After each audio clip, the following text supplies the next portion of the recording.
tardes, Martín. Muchas gracias por tu tiempo. Bueno, No, muchas gracias, queríamos Hernán, un comenzar, gusto. un gusto. Queríamos comenzar hablando un poquito del cambio climático. ¿Cómo lo ves Sí, el cambio climático y cómo está impactando en el mundo agropecuario, en el mundo de los negocios?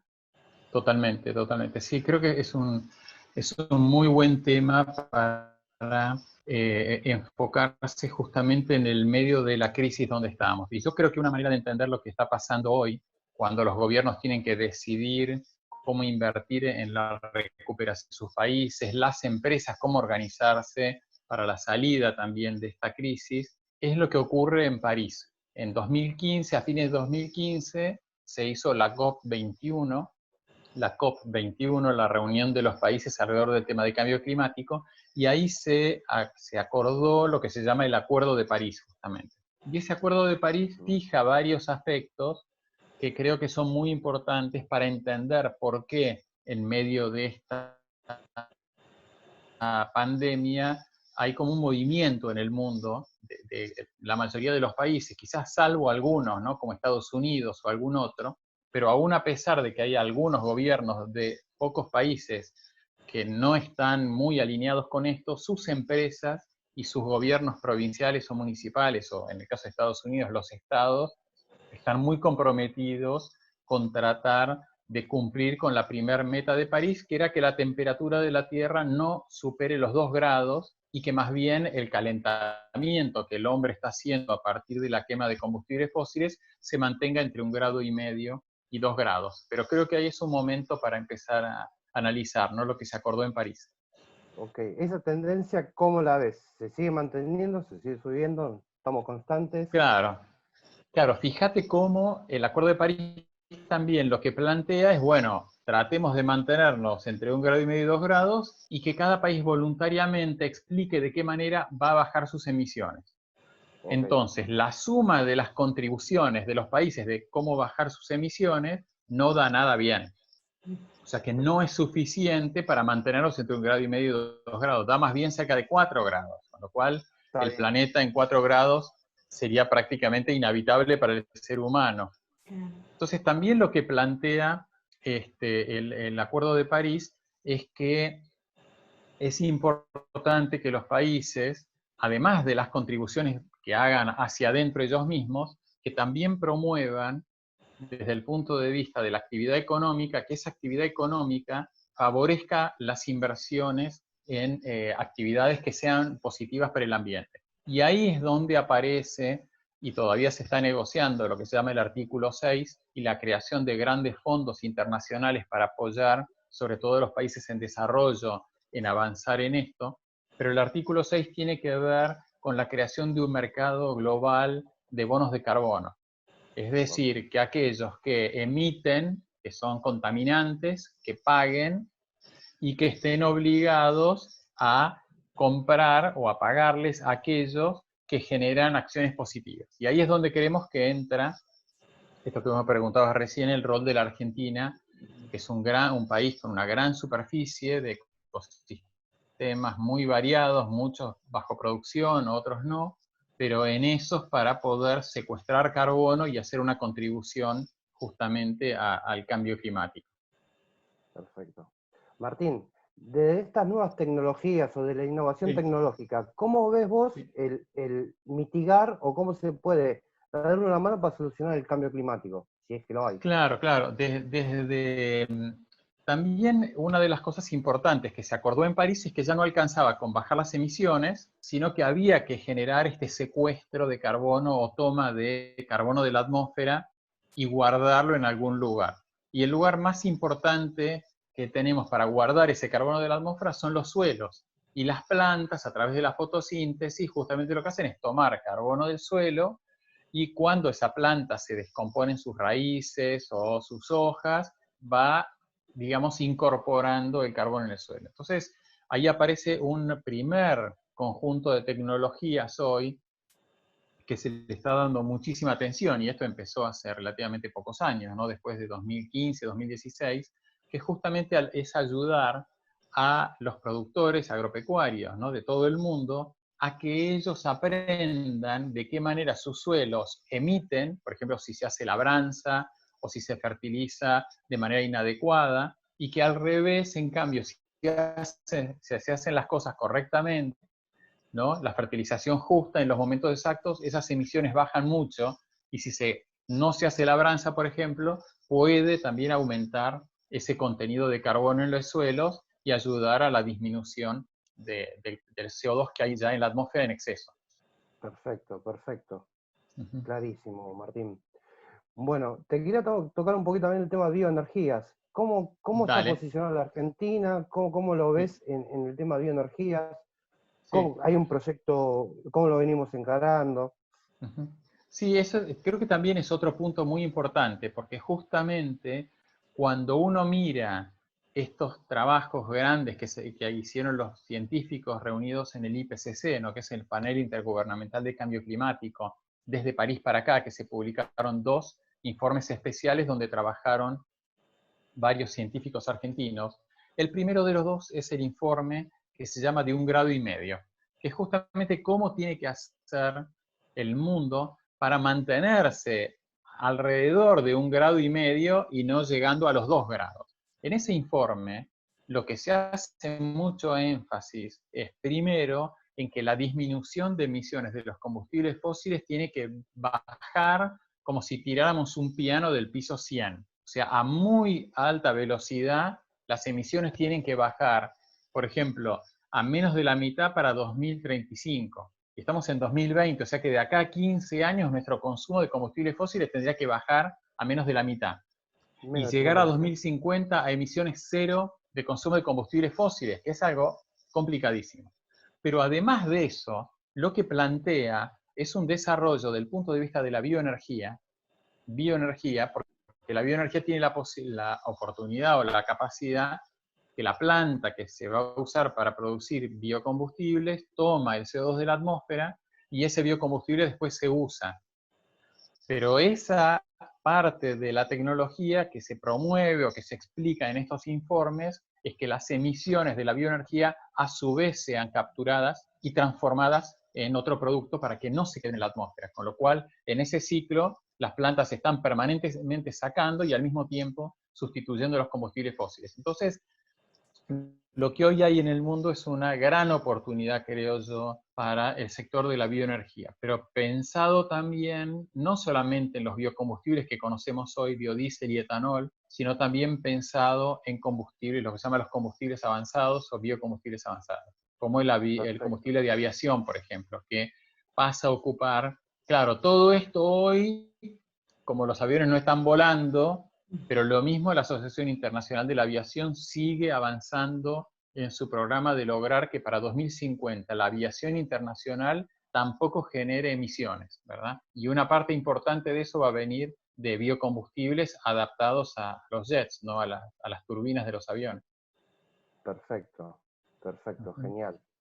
Y bueno, yo creo que, a ver, es una opinión, que todo Sí, el tema del cambio climático, lo que son bioenergías, al menos acá en Argentina, no tiene sí, la difusión que realmente sí. debería tener y la importancia que es este tema para nuestro futuro y sobre todo nuestros hijos, nuestros nietos.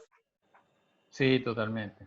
Sí, sí, yo creo que das ¿no? En el clavo, Hernán, porque la Argentina, teniendo, digamos, por un lado, los problemas ambientales de contaminación que tenemos, ¿no? Por residuos de muchas industrias, ¿no? Que tiran directamente sus residuos, inclusive los residuos sólidos urbanos, ¿no? La parte orgánica de los residuos sólidos urbanos termina en cualquier lugar. Los residuos cloacales también en gran parte del país no están tratados. Y todo eso, si nosotros lo pensáramos desde el punto de vista de la bioenergía, son materias primas muy importantes para la producción de biogás. Y ese biogás podría ayudar a reemplazar combustibles más caros en muchos usos, muchos pueblos del interior que no tienen acceso al gas natural, muchas plantas de generación de energía eléctrica que están quemando hoy fueloil o gasoil, gastando fortunas en eso, que es gasoil importado, que después tenemos problemas de deuda externa, y de tipo de cambio, y lamentablemente toda esa rueda a la Argentina le costó mucho entenderla y promover inversiones en eso, ¿no? Así que creo que hay que seguir insistiendo, ¿no? Creo que es muy importante este trabajo que haces desde, o que hacen ustedes, ¿no? Como equipo desde esta iniciativa para tratar de mostrar que el mundo no solo avanza en una línea de pensamiento, no es solamente el combustible o la energía lo importante.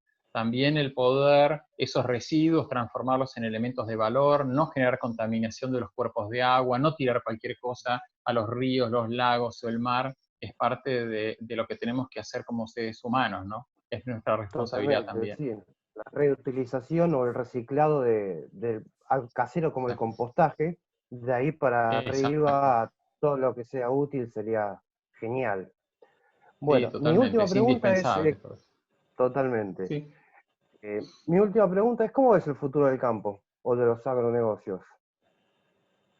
Y yo creo que desde distintos ángulos creo que es un ámbito que va a tener oportunidades, me parece, interesantes para el futuro. Por un lado, una cosa que mostró toda esta crisis del COVID es que si hay algo que la humanidad no puede sacrificar es su capacidad de producir alimentos y de consumirlos. O sea, durante la pandemia quizás aprendimos a usar medios digitales en lugar de reunirnos, ¿no? Y hacer un montón de cosas a distancia o sacrificar, no comprar ciertas cosas o no hacer cierta cantidad de cosas. Pero lo que nadie aprendió es a no comer.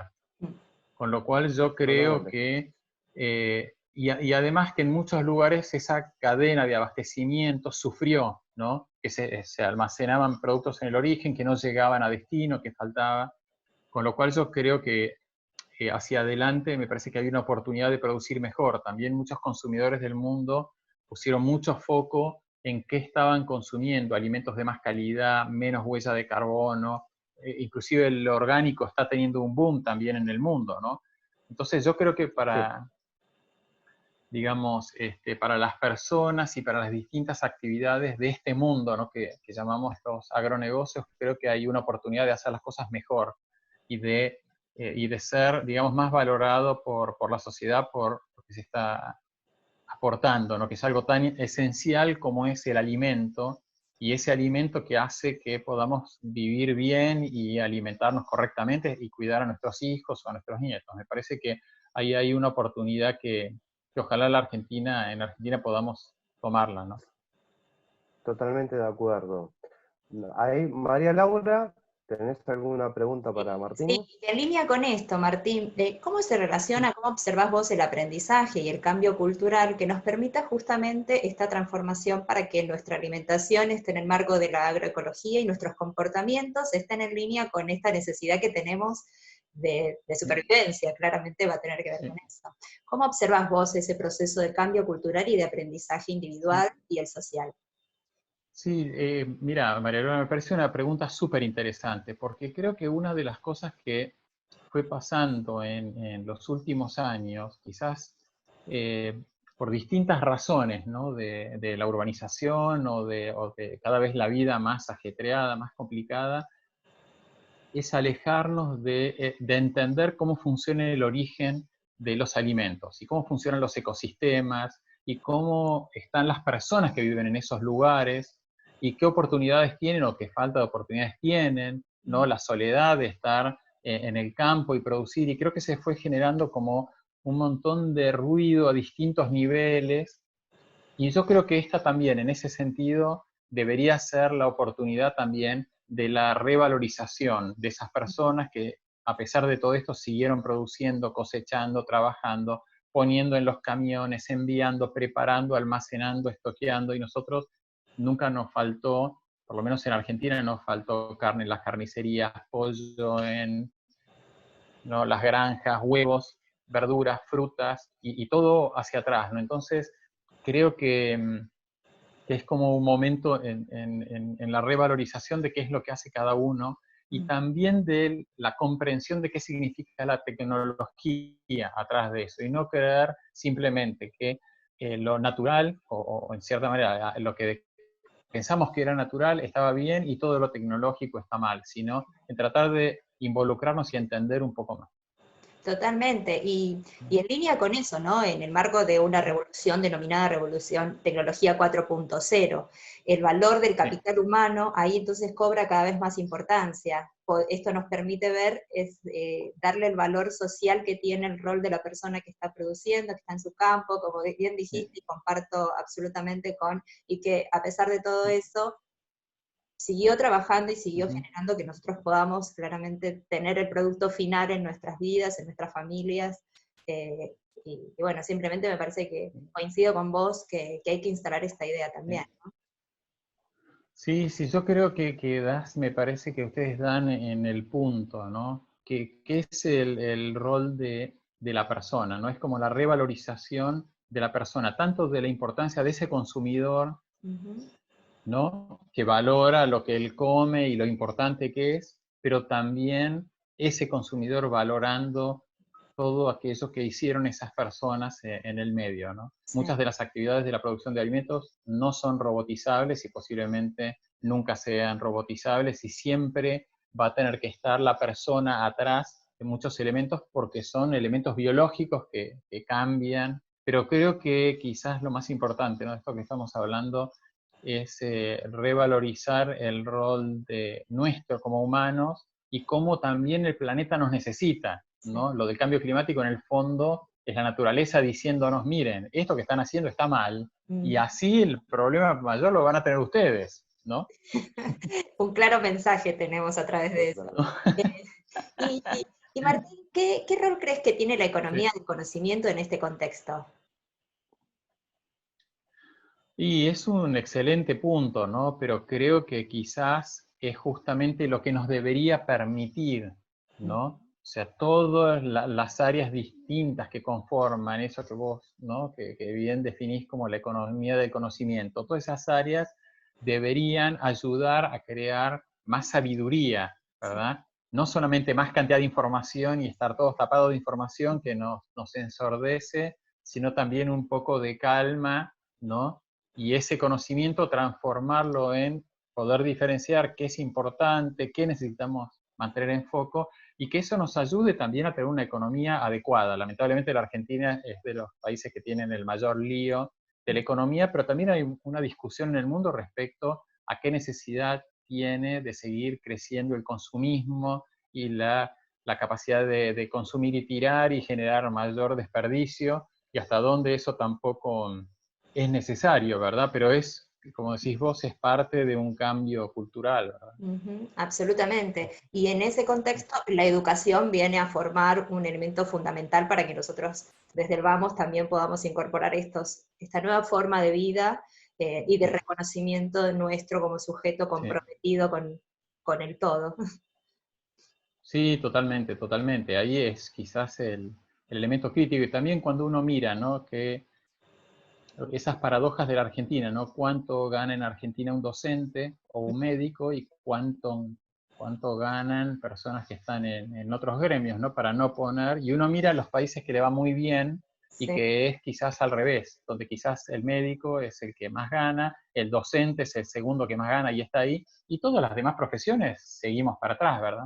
Sí. Pero me parece que en Argentina también lamentablemente nos olvidamos un poco de valorar esa función que finalmente también la hace una persona, ¿no? Sí. El que educa finalmente es un maestro, un profesor, una maestra, un docente, y son indispensables para que todo esto que estamos hablando ocurra, ¿no? Para que la economía del conocimiento no nos coma con la inflación, ¿verdad?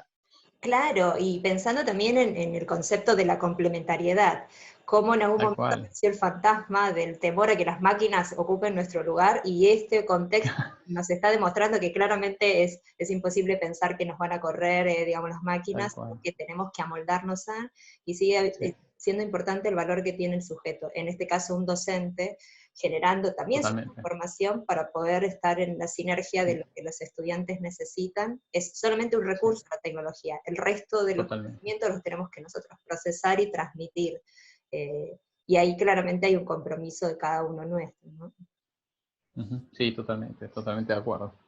Así que bueno, Martín, por mi parte, bueno, un placer. Muchísimas gracias por tu tiempo y bueno. No, un gran gusto. Bueno, en manos de Hernán. Nos veremos cuando, ¿no? Cuando pase la cuarentena. Martín. Y te vuelvo a agradecer el tiempo dedicado y muchísimas gracias por todo tu conocimiento. Dale, cuenten conmigo, entonces. Les agradezco muchísimo. María Laura, muchas gracias. Hernán, y felicitaciones por esta iniciativa. Muchas gracias. Muchas gracias, Martín. Gracias. Nos vemos pronto. Un abrazo. Gracias. Un abrazo. Chao, hasta luego. Chao.